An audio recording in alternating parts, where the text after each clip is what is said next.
Proverbs chapter 11. This chapter talks about humility. It talks about being generous. It talks about having a giving heart. So let's get started. The Lord detests the use of dishonest scales, but he delights in accurate weights. Pride leads to disgrace, but with humility comes wisdom. Honesty guides good people. Dishonesty destroys treacherous people. The godly are directed by honesty. The wicked fall beneath their load of sins. The godliness of good people rescues them, and the ambition of treacherous people traps them.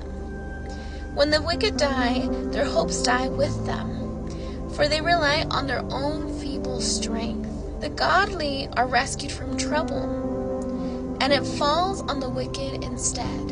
With their words, the godless destroy their friends, but knowledge will rescue the righteous. So I want to highlight verse 7, where it says that the wicked die because they rely on their own feeble strength. So here what this verse is highlighting is that when we rely on our own strength, we will probably fail, because we're going to get tired, we're going to mess up.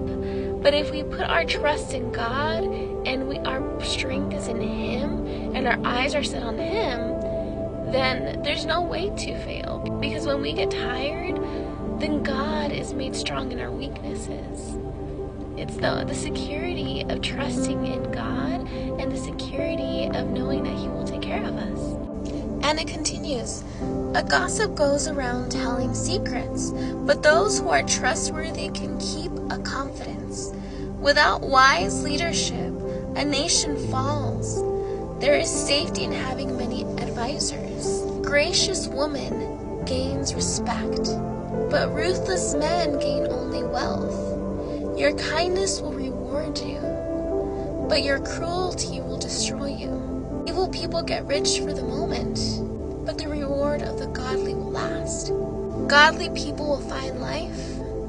Evil people will find death. The Lord detests people with crooked hearts, but He delights in those with integrity. So the verse that calls my attention is how God finds delight in those with integrity. Imagine us being a delight to God, to the King of Kings, to the Creator of all the universe. We are a delight to Him when we walk in integrity. So it continues on saying, give freely and become more wealthy. Be stingy and lose everything. The generous will prosper. Those who refresh others will themselves be refreshed. If you search for good, which would be God, you will find favor. But if you search for evil, it will find you. Have you ever heard of those comments that say, by helping someone, it will make you feel better? So that's biblical. I mean, that's what this proverb is saying, that those who refresh others will themselves be refreshed. That is a principle of the Bible, that it's saying that if we help others, unto us it shall be the same. So by us being kind to someone, that shall be returned to us as well. And by being generous and by giving, then that also will come back to us. Why? Because we are blessing someone else. It's the whole concept of sowing. What you sow is what you will reap. What you put in is what you're going to get back. And then in verse 27 it says, if you search for good, you will find favor. If you search for God, you will find favor. What is favor?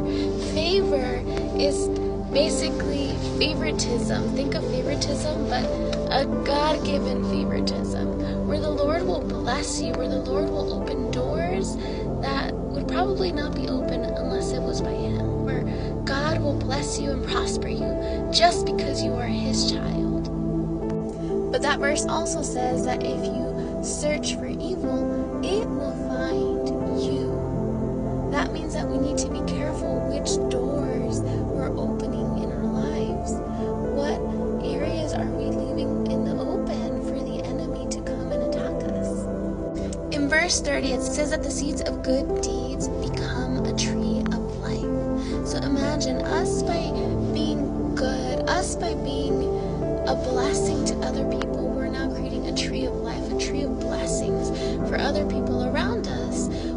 in turn also blesses us. So that's what this proverb is really expressing about being humble, about having a giving heart, having a generous heart, about being honest, and about always searching for God. Because by searching God, we will find favor and He will bless us. So I hope all of you guys have an awesome night. I'll see you guys tomorrow for chapter 12.